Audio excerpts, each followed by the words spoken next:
Hi everybody, we are Mike and Brenda Baker, and today we are going to be talking about, are you seeking a connection or a real relationship with your stepkids?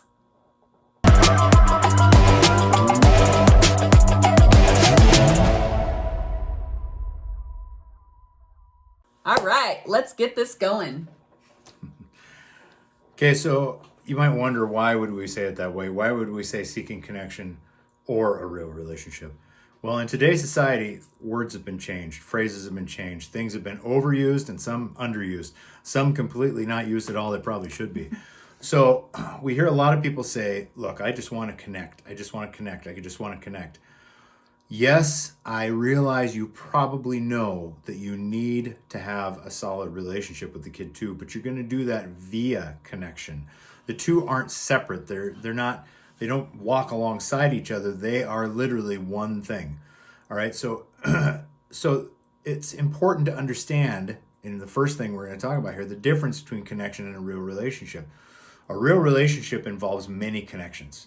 Okay? So when you say I just want to connect with my stepkid, you're going to have to be more specific, okay? Especially if the stepkid is resistant to connecting. Right. And another thing that I was just thinking is, you can have a connection with your stepkid if they like video games and you like video games. You can have that connection, but that doesn't mean you have an actual real relationship. That takes work and going through things together, working through problems. What else would you say? Well, I think it's important to note that I can already see some of you in the back rolling your eyes. Mike, these are the same things. No, or why are we talking about this? Look, I can have a relationship with somebody without having a connection. I can have a relationship with somebody at work without having a connection with that person, because work dictates that we need to have a relationship to get things done. Does that mean we have a connection in the work? Sometimes you can, but trust me, I have not always connected with people that I've had to work with, but we had a work relationship. I'm certainly not going to barbecue with them on the weekend, but that relationship existed without connection. So that's why this is so important. Too many people, and I think this is where you were going with it, too many people want to separate connection from a relationship.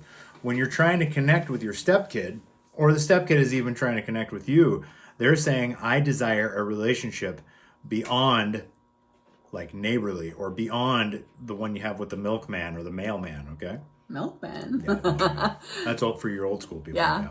And I think social media has really, correct me if you think I'm wrong, but I think that social media has really given us this altruistic, is that the right word? Yeah. Way of communicating with each other. I've heard so many people say, oh, my TikTok family is my family. I don't even know these people, but yet they support me and I see a lot of flaws in that thinking, because number one, people on the internet, yeah, sure, sometimes you're going to have people that leave negative comments or positive comments, but they're not going to tell you what you really need to hear, okay? Your stepkid will, whether you like it or not. And so it's a totally different situation. You can't look at your friends on social media and think they're actual friends. If you don't know them in person, you really don't know. And it's such an interesting concept because, for instance, there's always those people that act like one way, and then you get to know them and they're completely different, right? So that's really what I'm saying here. It's, with stepkids, especially with any kid though, too, you really have to work on getting through those layers, getting to the heart and the core of who they are. And a lot of the times what I have personally noticed is, specifically boys, the way to get them to talk is you do something with them. And actually this guy, we really enjoy doing projects together. And he's not a huge conversationalist sometimes. Other times he really is, but doing those projects together really, really help to bond us together. And the same is true with your children. I would say that girls will talk no matter what you do, but we didn't raise girls, so we're not going to talk about that as much. But I do think that, yeah.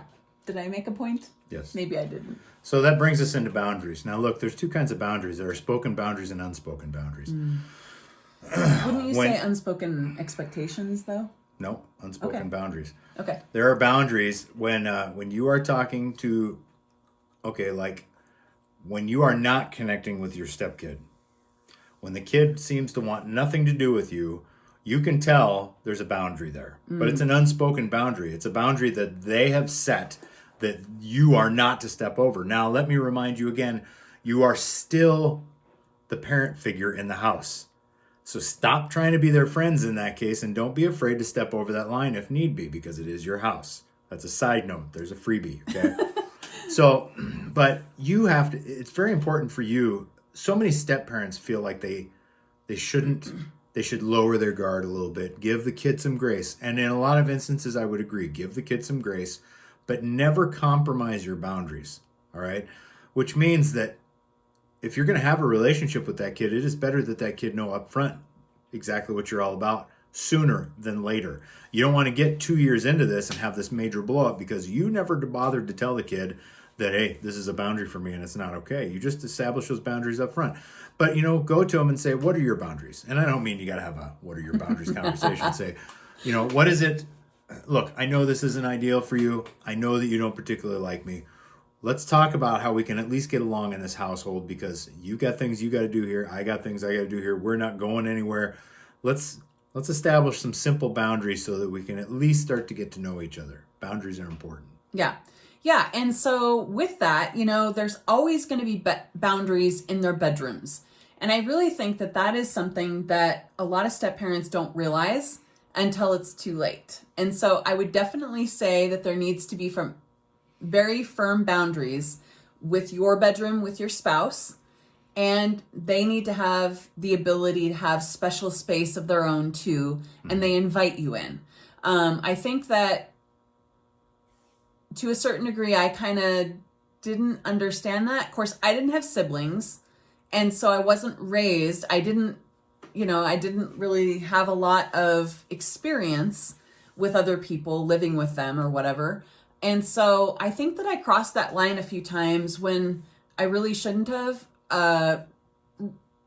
Do remember, though, that the kids were 4, 3, and 2 when he and I married. So that is different with the younger kids, okay? They don't need the boundary of their bedrooms. But, specifically if you're female and you're raising boys, or you have boys and girls, obviously you don't want to go into their bedrooms if they're not undressed, or, go into the bathroom if they're taking a shower or a bath or something. Yeah. Sure, there's parental things there that you would do anyways if they're sick or hurt or whatever. But those boundaries are very important, especially as they get older. And so just make sure that those sorts of things are respected as well, because you're really communicating, this is how I feel about you. Okay? You're communicating with your stepchild, with your children, any of the children in the house, how you feel about them by how you listen to them. Are you on your phone when they're talking? That's a no-no. I don't care what kid it is. If they're talking and you're on your phone, set it down. Yeah. Put it aside, listen, because set the example. Yeah. Yeah, and do it with your spouse too, because the more you can disconnect from your phone, the better it is going to be for everybody in the household, including yourself. Yeah. So that brings us to our third one. Stop saying sorry for everything. Now, you assume as a step parent that everything you say when it's taken poorly by the stepchild is hurtful. And so your first response is, oh, I'm sorry. Mm-hmm. Oh, sorry. Stop it. Now, I'm not saying stop it to the degree where you become rude and brazen. That's not what I'm saying at all. What I am saying is that you need to be cognizantly aware that sorry is not always necessary. All right. Did you say anything wrong? 2, was it in a rude tone? All right. you get where I'm going here. If you ask a kid to take the garbage out and they're like, oh, and you're like, well, sorry, it just needs to be. No, stop it. Don't be afraid to say, hey, I take the garbage out. It's all good. Nobody's going to die. Take the garbage out, please. Okay? Reaffirm that's what needs to be done. Reaffirm that they are also a part of the household too. Hey, look, we both live here. But stop saying sorry, because what you're doing is, I don't think you might realize it, but what you're doing is you're creating an atmosphere in which you're always wrong. Okay, so believe it or not, I'm a plumber by trade, and I have a plumbing apprentice. And anytime I teach, I also teach plumbing apprenticeship. And anytime I teach one thing specifically: words matter. Words matter. So if I give you one measurement and you cut something else, words mattered. Okay, because now it's too short, now it's too long. If I tell you to grab a pipe stretcher, which is a joke, okay, words matter because no such thing exists. Not to ruin it for all the other plumbers. But the point here is saying sorry establishes on a subconscious level that you're always wrong. You don't want to do that. You want to establish that you are a loving, kind, but firm parental figure in the household. And I would say that that goes for females as well. Because far too often, females are the pushover. And so they end up doing all of the things in the household. And so what we're not saying, let's go there. What we're not saying is saying sorry, that you should never apologize for something. That's not actually what we're talking about. We're talking about the condescending or, I don't even know what it would be called, but like he was saying, oh, sorry, where you're just rude. We're talking about that. Don't be saying that. But if you have done something wrong, you've hurt your stepchild's, or any of the kids in the households, feelings, then of course we would always support you on saying sorry for those things. But yeah, like Mike said, it decreases the amount of respect that the kids in the household are going to have for you if you're constantly saying sorry for things that they've either unnecessary to say sorry for. Right. If they've either cooked them up, or they're just looking for a reason to have a fight, or honestly, as an only child, one of the things that I did to kind of get what I wanted is I found out really fast that if I could get my parents fighting, I could pretty much get whatever I wanted, as far as, like, for the most part, not in all situations, and I use that a lot. And I've noticed with our kids and our grandkids that will happen sometimes. And so I think that relates. Do you? Yep. Yeah. Okay. So anything else? Nope. All right. So with that, we thank you so very much for being here with us today.